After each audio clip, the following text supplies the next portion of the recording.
Welcome to your SOS Nancy video. My name is Melanie Duga, your family coach. Today I'd like to talk to you about what we call the stale chips theory. Yep, chips, the kind that we eat. What I'd like to do is actually compare chips to the attention that we give out to our kids. So let's say in this bowl, I have a nice bowl of crispy ketchup chips, the kind that every kid's like. And in this bowl, I have the stale kind. You know that bag half open that's been left in the back of grandma's cupboard for the past 5 months? Now, of course, we can all agree that if I put both of these bowls down on the table, every kid is going to be going for the bowl of crispy chips. However, if I take this bowl away, if that option is no longer available and all I have is this bowl of stale chips, kids being curious will taste. They'll take one and another one and a third one, till eventually they'll probably go through the whole bowl. Now, a couple of kids will actually taste a chip or two and say, ugh, they don't taste good, and they'll stop there. But the majority of the kids will actually go down through the whole thing. I mean, of course, they're chips. Even an adult would have a hard time not going through a whole bowl of chips. So let's say that this bowl of good crispy chips is like the positive attention that we give out to our kids. It's a warm hug.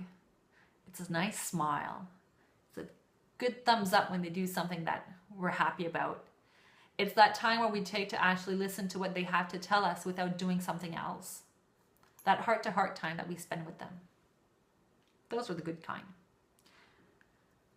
Now, if I have a bowl of stale chips, this would be the negative attention that we give out to our kids, which would be criticism, threats that we give out or we make when they're not listening to what we're asking, orders that are given out aggressively, every interaction that we have that actually tastes bad for the child. So what happens when we have 3, 4, 5, or even 6 years old that misbehaves and to whom I give out negative attention? Stale chips. Let's say I have Anthony, 5 years old, sitting at the table, tugging away on his sister's ear. Chances are the parent would be saying something like, Anthony, Anthony, Anthony, stop. What did I say? Do not pull on your sister's ear. That's not very nice. 5 stale chips.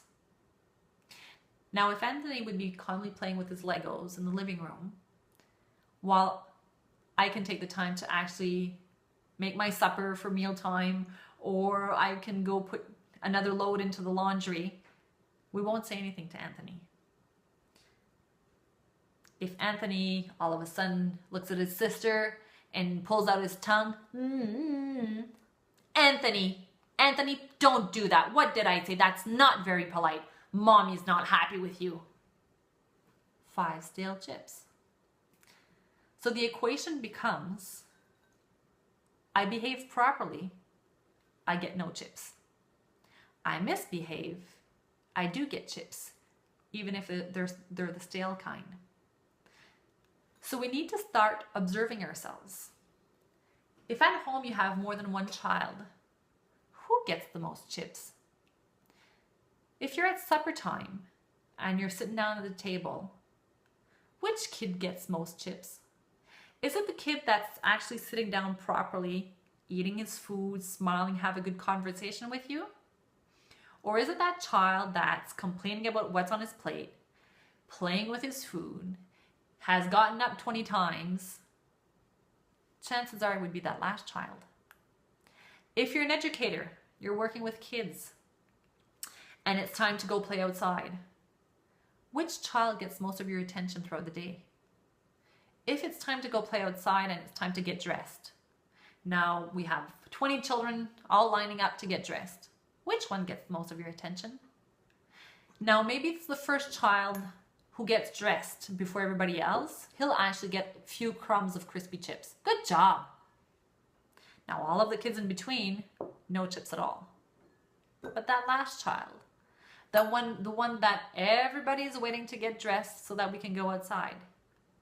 Anthony, would you stop playing with your boots? Put on your boots. Put your jacket on. Look, everybody's waiting for you. We're all late. Probably Anthony's the one getting most of the chips. So kids are actually very good at accounting. If they consider that they get paid more by misbehaving, so that they get more chips when they misbehave than chips when they do behave well, they'll keep on going out for the bad chips. If you're helpful with your parents, if you're polite, if you're nice to others, and you get a lot of crispy chips, you're going to want to go ahead and keep on doing that. But if you don't get a lot of crispy chips, or maybe none at all, by doing helpful things, by being nice to others, by listening to your parents, by cooperating with the adults, but you get a whole bunch of chips by misbehaving, eventually kids will keep on misbehaving to actually get these chips.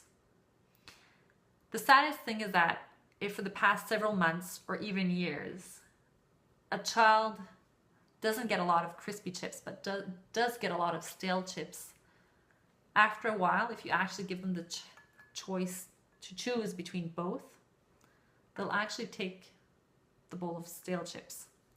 Why? Because they've gotten used to the taste, and they do know what to do and how to do it to get some stale chips. As opposed to the crispy chips, it's too much work. So they'll keep on repeating this.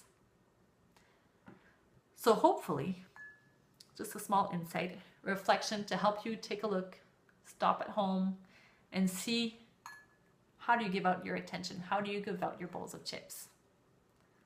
Hopefully this will work out for you, and stay tuned for other videos. Bye.